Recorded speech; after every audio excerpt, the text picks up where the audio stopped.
అధ్యక్ష, మేమెంత అల్ప సంతోషంలో ఉంటే మాకెవరైనా ఒక మాట ఇచ్చంటే అయిపోయింది, అమలైపోయింది అన్నట్టు మేము ఆ రకంగా ఆలోచిస్తాం. అధ్యక్ష, ఈ శాసనసభలో మొట్టమొదటి రోజు కూడా ఈ 42% మీద చర్చ జరిగినప్పుడు ఈ రాష్ట్రంలో ఉన్నటువంటి తెలంగాణ బీసీలంతా కూడా పండగ చేసుకోండి, మిఠాయిలు లేకుంటే మేము మిఠాయిలు పంపిస్తాం, ఇంత గొప్ప అవకాశం వచ్చింది, మీకు ఏం కావాలనంటే మా ఊళ్ళో ఊళ్ళల్లా డప్పులు పెట్టి బాయలు పెట్టి మిఠాయిలు పంచుకొని పటాకాలు కొట్టుకొని మాకేదో కుర్చీలు వచ్చినట్టు, మేము కుర్చీలలో కూర్చున్నట్టు, జిల్లా పరిషత్ చైర్మన్లుగా అయిపోయినట్టు, మున్సిపల్ చైర్మన్లు అయిపోయినట్టు ఆ రకంగా మాకు ఆ రకమైనటువంటి ఒక వాతావరణాన్ని సృష్టించే ప్రయత్నం చేశారు. అధ్యక్ష, నేను ఒక విషయం అడుగుతా. మా ఆదిశేనన్న అంటే నాకు చాలా గౌరవం. అధ్యక్ష, మున్నూరు కాపు సామాజిక వర్గం నుంచి వచ్చినటువంటి మా ఆదిశేనన్న ముఖ్యమంత్రి స్థాయిలో ఉండేటటువంటి గుణాలు ఉన్నాయి. అధ్యక్ష, కానీ ఈరోజు ఏమైంది అధ్యక్ష, మా పరిస్థితి ముఖ్యమంత్రిగా ఉండి ఈ రాష్ట్రాన్ని నడిపించేటటువంటి శక్తి ఉన్నా ఆ మంత్రివర్గంలో మాకు అవకాశం లేకుండా పోతుంది. ఎవరికి చెప్పుకోవాలి అధ్యక్ష ఈ బాధలు? కాంగ్రెస్ పార్టీ నుండి వాళ్ళు చెప్పుకోలేరేమో, కానీ దూరం నుండి చూస్తున్నటువంటి మేము మీ బాధను అర్థం చేసుకోగలుగుతాం. అధ్యక్ష, ఎన్ని రోజులు అక్కడుండి పరిపాలించాల్సినటువంటి మనం ఎన్ని రోజులు అధ్యక్ష వెనక బెంచీలలో కూర్చుండి మాట్లాడు? అక్కడ ఉండి ఈ రాష్ట్రాన్ని, అక్కడ ఉండి ఈ తెలంగాణ రాష్ట్రాన్ని పరిపాలించాల్సినటువంటి మనం వెనక బెంచ్లో ఉండి మద్దతు ఇచ్చేటటువంటి విషయంలో కొంత ఆలోచించాలా. అధ్యక్ష, బీసీల పరిస్థితి ఉమ్మడి ఆంధ్రప్రదేశ్ రాష్ట్రంలో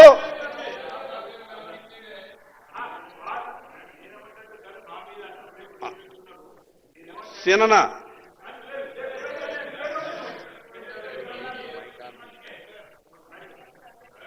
శంకరన్న గారంటే నాకు కూడా మంచి అభిప్రాయం ఉంది, వ్యక్తిగత స్నేహం కూడా ఉంది. అందులో ఏమాత్రం అన్న అందులో ఏమాత్రం అనుమానం లేదు. నేను వేరే ఉద్దేశంతో అంటలేను.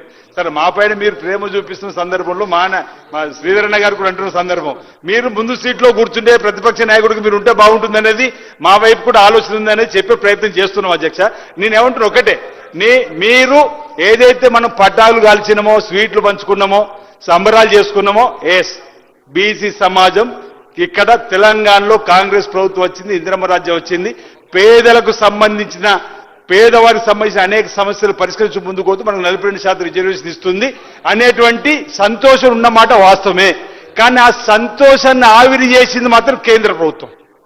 నేను మిమ్మల్ని అడుగుతున్నా, నేనేమంటున్నా, మీరు అనేటి మన బీసీలందరూ కూడా ఇక్కడ తెలంగాణ ఈ సభలో రేవంత్ రెడ్డి గారి నాయకత్వంలో తీసుకున్నటువంటి నిర్ణయానికి అనుగుణంగా సంతోషపడ్డ మాట వాస్తవమే, పట్టాకులు కాల్చుకున్న మాట వాస్తవమే, స్వీట్లు పంపిణీ చేసుకున్న మాట వాస్తవమే.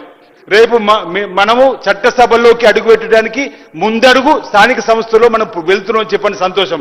కానీ ఈరోజు భారతీయ జనతా పార్టీ ప్రభుత్వం యూటర్న్ తీసుకోవడం వల్లనే ఈ సమస్య ఉత్పన్నమైంది. కాబట్టి ఈరోజు బలీన వర్గాలకు సమానం చెప్పాల్సిన బాధ్యత మీ పైన ఉందనేటువంటి మాట నేను చెప్పేటువంటి ప్రయత్నం చేస్తా ఉన్నా. మీరు షెడ్యూల్ 9లో చేర్చే విధంగా మీరు ఒత్తిడి చేసి ఉంటే ఈ రోజు ఈ పరిస్థితి వచ్చేది కాదని దయచేసి గమనించాలని చెప్పని నేను భారతీయ జనతా పార్టీ సభ్యులు గౌరవ మిత్రులు శంకర్ గారికి నేను చెప్తా ఉన్నా. బీజేపీ ఇప్పుడు అన్నచ్చి మీ చెవులో చెప్తున్నాడు, ఆ స్థానంలో మీరు కూర్చోవాలని చెప్పి నేను కోరుకుంటున్నా. అధ్యక్ష,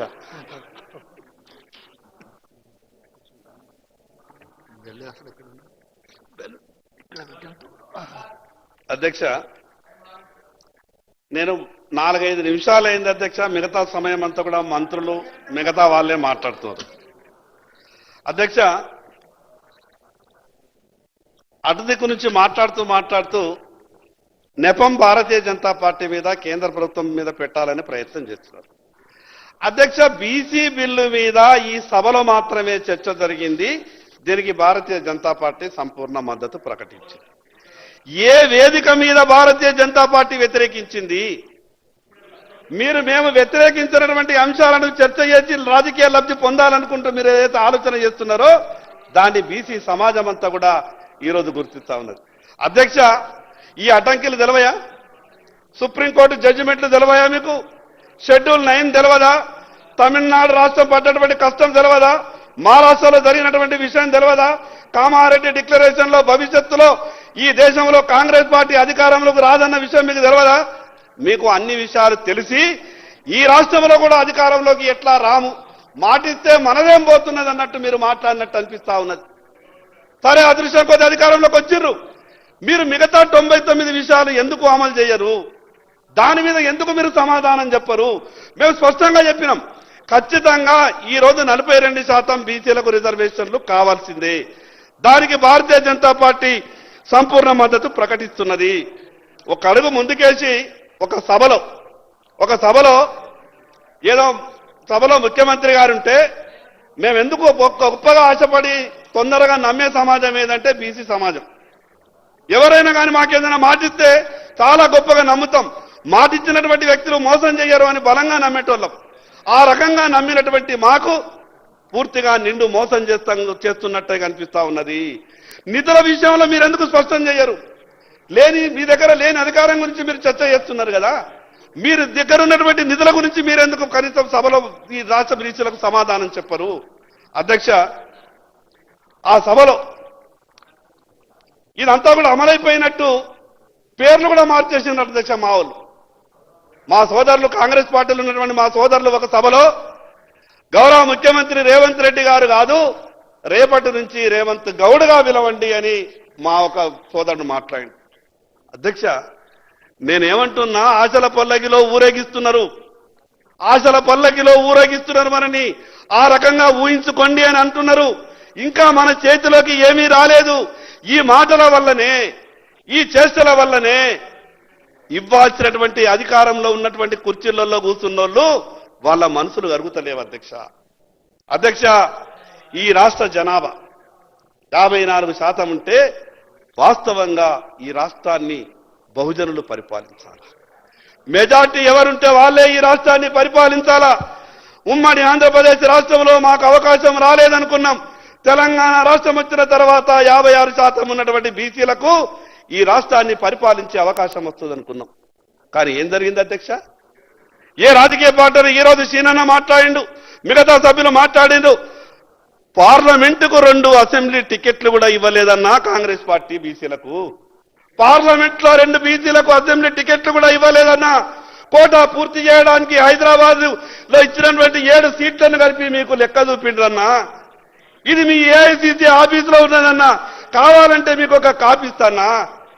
ఇంత అన్యాయం జరిగినా కూడా లేదు మాకు మంచే జరుగుతుంది, మీరేం మాట్లాడకుండానంటే అటు దిక్కున్నటువంటి మీరు మాట్లాడడానికి మీకు ఇబ్బంది వస్తుందేమో, కనీసం ఇటు దిక్కున్నటువంటి మేము మాట్లాడే ప్రయత్నం చేస్తున్నప్పుడైనా సహకరించేటటువంటి ప్రయత్నం చేయండి అన్నా.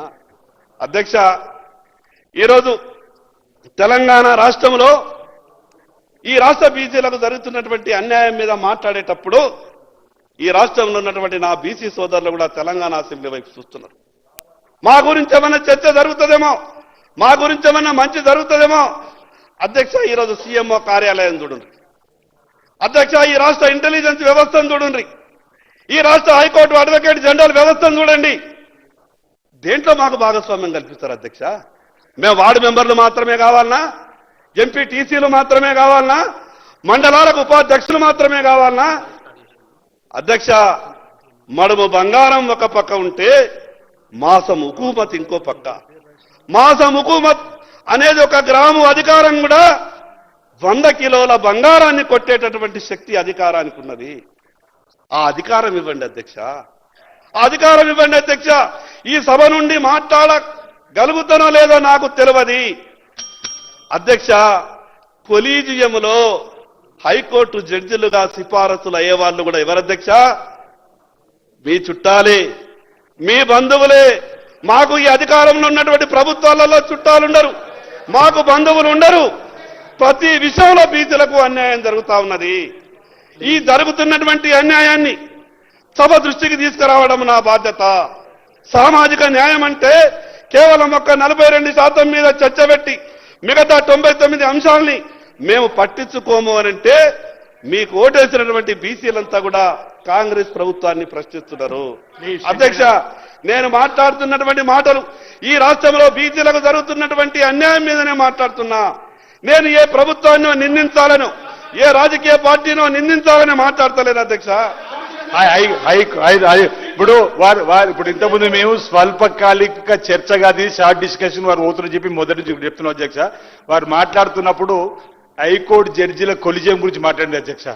అది కేంద్ర ప్రభుత్వం భారతీయ జనతా పార్టీ ప్రభుత్వం చేస్తుంది అధ్యక్ష. అది అన్యాయము. ఈరోజు మమ్మల్ని అంటే ఎట్లా అధ్యక్ష? వారు మాట్లాడుతూ బీసీ సమాజానికి అన్యాయం జరుగుతుంది కాబట్టే మా అధినేత రాహుల్ గాంధీ గారు భారత్ జోడోలో తీసుకున్న నిర్ణయం ప్రకారమే కులగణన జరిపినాం. 56.37% ఉందని తేలింది. అందులో భాగంగా 42% రిజర్వేషన్ ఇక్కడ ముందుకు పోతున్నాం. దానికి మీరు మద్దతు ఇవ్వండి.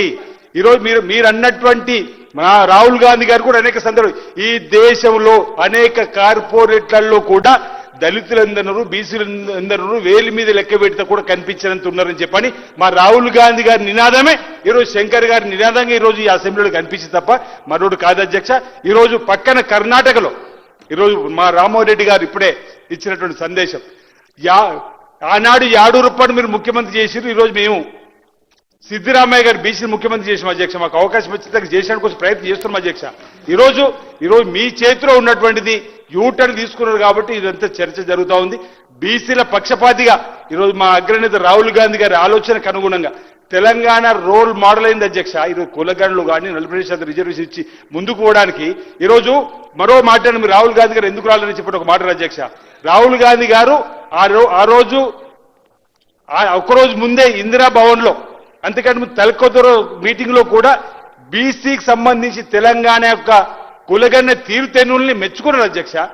మన యొక్క ఆలోచన విధానాన్ని దేశవ్యాప్తంగా వారు చెప్పేటువంటి ప్రయత్నం చేస్తున్న సందర్భం ఉంది. ఈరోజు మీరు మా ఆలోచనలు బీసీలకు మేము ఏం చేస్తున్నామని చెప్పనేటువంటి మీ మాటలు సరికాదు. ఈరోజు మీ చేతిలో ఉన్నటువంటిది చేసి చూపెట్టాలని చెప్పి సదోటిని కోరుతున్నా అధ్యక్ష.